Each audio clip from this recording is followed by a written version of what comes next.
Agafilme kacu rero k'uyu munsi tugatangirana n'umwana w'umukobwa wakoraga akazi ko mu rugo witwa Emily. Uyu Emily rero iteka ryose sebuja yahoraga amukoza ku gitutu ndetse amubwira nabi bikabije cyane. Umunsi umwe rero bari ku meza, Emily yarazanye ibyo kurya abicishije iruhande rwa boss waho yari yicaye ataranabimumenaho nta n'ikintu cyabaye.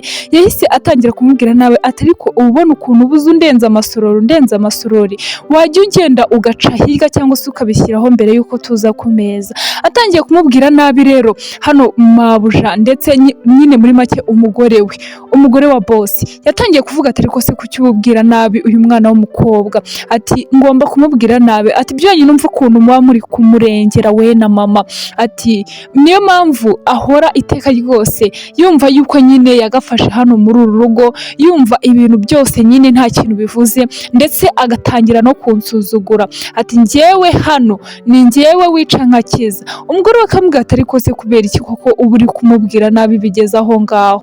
Umugabo yaramurebye aravuga ati ndabizi neza ko ari wowe utuma ibi byose biba ndetse na mama wanjye. Ahangaha rwose umuntu ntago agaragarizwa icyubahiro akwiriye. Disi umwana w'umukobwa umugabo w'ahangaha ahora amubwira nabi cyane, ntago tuzi impamvu ariko turaza kuyimenya. Wowe komeza ubane natwe muri aka gafilme, nimba utarakora subscribe ubanze ukore subscribe kugira ngo tujye dukomeza kubana no mu dufilme twacu dukurikiyeho tw'ubutaha. Hano rero mama we yabonye nta kiri buhinduke cyangwa se nta kiri bukunde, rwose intambara ikomeje kuba intambara. Arabwira ati rwose mwana wanjye David ceceka, rekera gukomeza ukubwira nabo umukozi ndetse utonganya n'umugore wawe. Ati none se ibyo nk'ubu ngubu nk'ibintu buzanye by'amatiku ku meza urabona ko abantu baba bari buryoherwe? Aho kanya akiri muri ibyo ngibyo umukobwa yahise noneho ashaka kumera nkaho agize iseseme ndetse agenda yirukanka apfutse ku munwa. Nibwo umugore we rero yahise ahaguruka, umugore wa David ari we mabuja wo muri uru rugo, yahise ahaguruka agenda akurikiye wa mukobwa kugira ngo arebe ibimubayeho. Ageze hano disi yasanze arimo kugarura, arangije aramubaza ati bite byagenze gute ko mbona ufite iseseme ndetse irimo no kurenga ndetse bikarenga kuba iseseme ukanaruka, byagenze gute? Umukobwa aravuga ati mabuja ntago mbizi nanjye, atariko ngiye rero ndabona rwose ntazi ukuntu umerewe, atariko nimba ari umunaniro basi reka nkwereke, wowe tuza nyine ugende ujye mu buriri uryame uruhuke, ibyo wakoze birabaye. Umukobwa aravuga ati oya mabuja njyewe ndumva ngifite imbaraga. Ati ubwo avuga ngo afite imbaraga rero n'ubundi bigakomeza. Arangije nyirabuja abona yuko umukobwa ashobora kuba arwaye koko cyane, aravuga ati ubundi se waretse basi umuntu akakujyana kwa muganga? Aravuga ati oya mabuja nta bintu byo kujya kwa muganga, rwose ntago nshaka kujyayo, gusa nimba ureba neza uno mukobwa ashobora kuba atwite, kubera yuko nubwo nyirabuja ari kumubwira kujya kwa muganga ari guhita amubwira ati wapi rwose ibintu byo kujya kwa muganga ntago ari ngombwa, ndumva ameze neza. Ati ngaho rero kuramo icyo kijire cyo wari urimo gukoresha uri mu kazi basi ugishyira hano, ngiye nikomereza akazi, wowe ugenda uryame uruhuke turebe yuko nyine hari icyo biri butange mu masaha ari imbere. Atariko rwose ni wumva ukomeje gukomerezwa umbwire tugende tukujyane kwa muganga. Aravuga ati mabuja hoya rwose birashira, ariko Emily abwira nyirabuja. Hano rero barakwereka famiye ndetse David n'umugore we baje hano mu buriri, barimo baraganira ari nako bari gukora n'akazi nyine bya bindi bisanzwe. Ahangaha rero batangiye kuganira, madamu atangiye kubwira David ati se sheri urabibona ukuntu uriya mukobwa bisa nkaho muri iyi minsi nyine ibintu byose byahindutse? Undi aramubwira ati ibyo ngibyo ntago mbizi, mwebwe abagore nimwe muba mufite umwanya wo kureba ibyo byose. Undi aramubwira ati ariko basi gerageza nyine ubyumve, uriya mukobwa nyine ubuzima bwe bwarahindutse, amaze iminsi mbona ntazi, afite intege nkeya, iseseme ya buri kanya, ati rwose njye ndabona bisa nkaho ashobora kuba atwite. Arangije aramubwira ati ibyo ngibyo ntago mbizi, ati kandi rwose abaye atwite iyi minsi yaba ariyo ya nyuma ari muri ino nzu, njye ntago nakemera yuko abyarira mu nzu yanjye cyangwa se turera umwana utari uwacu, hano rwose ntago byakunda. Rero agomba gusohoka nyine muri ino nzu akagenda agashaka ubundi buzima, kubera ko ntago byakunda, ntago yakomeza kuba mu nzu yanjye njyewe atwite. Inda y'undi mugabo ati ntago bishoboka rwose, ntago narerera undi mugabo, ntibibaho. Arangije aramubwira ati ahubwo umunsi namenye yuko atwite koko byanyabyo uzambwire, ati kubera yuko niho ubuzima bwe bwa hano muri uru rugo buzaba burangiriye, nyine ni naho tuzaba turangirije kumenyana cyangwa kudukorera akazi, ati kubera ko nta kindi kintu rega dupfana akazi nta kindi. Ba bantu bumva ko nyine umukozi wo mu rugo nta kindi kintu asobanuye kuri bo, ndetse icyo avuze kuri bo ari ukubakorera akazi nyine nta bindi. Umugore rero yakomeje kubimuganiriza ahambwa ati oya rwose uriya mwana w'umukobwa twabanye igihe kinini ntabwo twamwirengagiza cyangwa se ngo tumuteguyeho mu gihe adukeneye.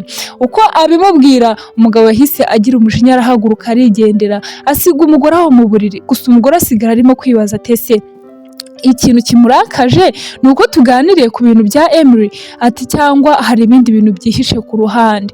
Mu gitondo rero baratwereka Emily yari ari hano mu gikoni arimo kwitakatira utuboga kugira ngo atekere ba bosi be. Hano rero wa mukecuru mama wa David yaraje hano mu gikoni arabaza ati Emily waramusute?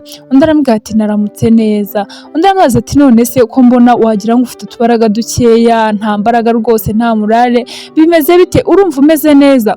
Undi aramubwira ati rwose mabuja meze neza nta kibazo, ati ariko rwose mba numva mfite ubwoba. Undi aramubaza ati none se uba ufite ubwoba bw'iki? Ati humura wigira ubwoba, ati rega ibintu byose bizagenda neza. Kumbi barakwereka uno mukecuru ashobora kuba ino gahunda yo kuba uno mukobwa atwite rwose uno mukecuru bayiziranyeho kandi badashaka yuko hari undi muntu ubimenya. Hano rero umukobwa yatangiye kumubwira ati ndumva rwose ndi kugenda ncika intege, ati ariko hari nyine nuko ari amezi ya mbere ubanza bizagenda bishira gake gake, ati ariko rwose bosi wahangaha nawe arantoteza nkabona sinzi nyine nkumva nabyo biri mu bintu bituma ngira intege nkeya iyo nibutse ukuntu aba ndeba cyangwa se mba mbona akomeza kumbwira nabi. Umukecuru yaramwegereye rero aramubwira ati humura rwose tuza kandi ibintu bizagenda neza, wowe tuza wigira ikibazo ndetse wigira n'ubwoba. Umukecuru yaramwihanganishije, amaze kumwihanganisha ndetse umukobwa aratuza aravuga ati okay, ati reka nyine nkomeze akazi nkuko nagasabye. Hano rero wongeye kutwereka hano mabuja wo muri uru rugo yari ari kuri mashini, hari ibyo yari arimo kureba. David nawe yahise aza umugabo we arangije amazi ati none se sheri ibi ni biki urimo kureba? Urimo kugenda ukurikirana amakamera ya hano cyane cyane urebe ibyo umukozi aba arimo? Undi aramubwira ati yego ngomba kubikurikirana. Undi aramubwira ati yego mana, ati ubwo si ibyo bintu byakumarira iki koko? Urabona hari ikintu byakumarira? Ati ngewe rwose ntabwo ibyo bintu mbona ari byiza, nushaka kubyihorere.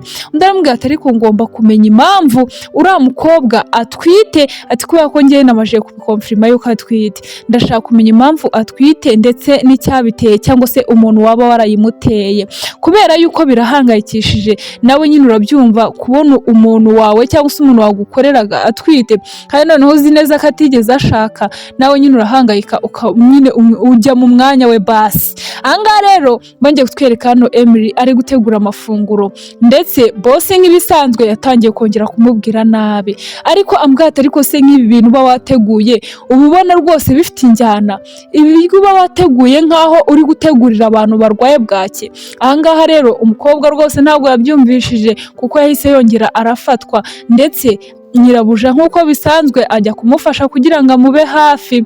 Arangije mu gihe barimo kugaruka bavayo aramubwira ati rwose Emily ndabona ibintu byawe bimaze gufata urundi rwego cyangwa se bimaze gufata iyindi ntera, ati rero rwose byaba byiza mwana wanjye utubwiye umuntu waguteye inda basi kugira ngo turebe ko twabikurikirana ndetse ukajya no kwa muganga. Emily rero uko nyirabuja akomeje kumubaza hano na wa mugore mama wa David nawe ari kubireba ndetse na David ari ahangaha arategereje, gusa we aba yarakaye nyine aba babona uno mukobwa atazi ibintu ari gukina, nyine ari ibintu by'imyiryo gusa, wagira ngo niwe wa mbere utwite. Hahandi rwose aba avuga ati uno mukobwa rwose ashyiramo n'akantu k'igikabyo. Arangije amubwira ati rero wa mukobwa we njyewe mu rugo rwanjye rwose ntagaruka nguko ibintu bimeze, ukomeze ukore akazi cyangwa se usohoke ugende. Ati nako nta nubwo nakwemera kubyarira mu nzu yanjye, ntibibaho. N'umugore aramuhakanira ati ahubwo mumbye cyangwa se mbare rimwe kabiri gatatu. Uno mukobwa yamaje kunsohokera mu rugo, arangije ambwira ati ariko sheri ntabwo ibyo bintu ari byo nk'uko mpora mbikubwira.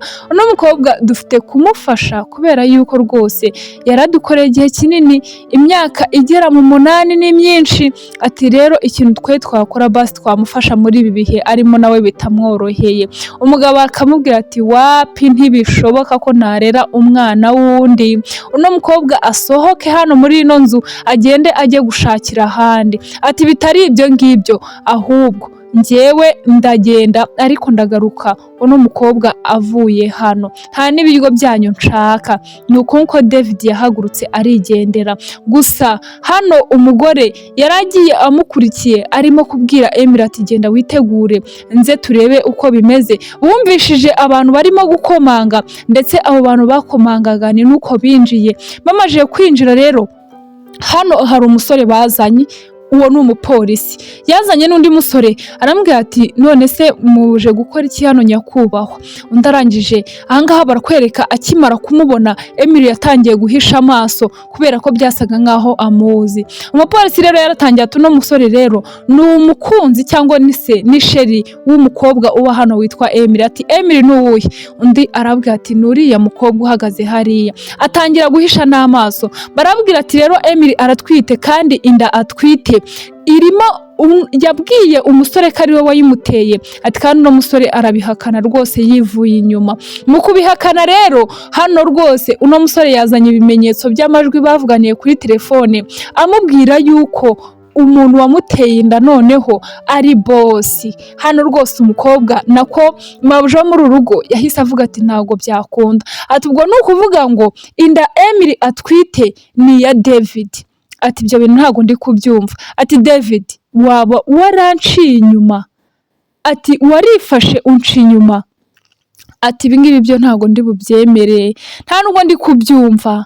Arangije rero abapolisi bo bari baje kugira ngo batware uno mukobwa ndetse bajye kumubaza impamvu afata inda yatewe na bosi akayegeka ku mukunzi we, kandi abizi neza ko umukunzi we atari we wayimuteye, ndetse kandi arimo gusobanura uburyo ki ibyo byose byabaye. David rero hano we yasigaranye n'umugore we, agomba gusobanura impamvu yahisemo gutera inda umukozi. Arangije rero kumbi barakwereka na mama wa David yarabizi byose, batangira kumusobanura ati twebwe rwose impamvu twakoze biriya twashakaga umwana mu muryango. Ati hoya, ati ni gute muvuga ngo murashaka umwana mu muryango mwarangiza mukabikora mumpemukira? Ati ibyo bintu ntago byakunda, nta nubwo bishoboka. Arangije rero yakomeje kubabwira ati rwose munyihanganire. Ahangaha David ariko asaba imbabazi umugore we, gusa umugore we yanze kubyumva. Arambwira ati ibyo ngibyo ntago byakunda David,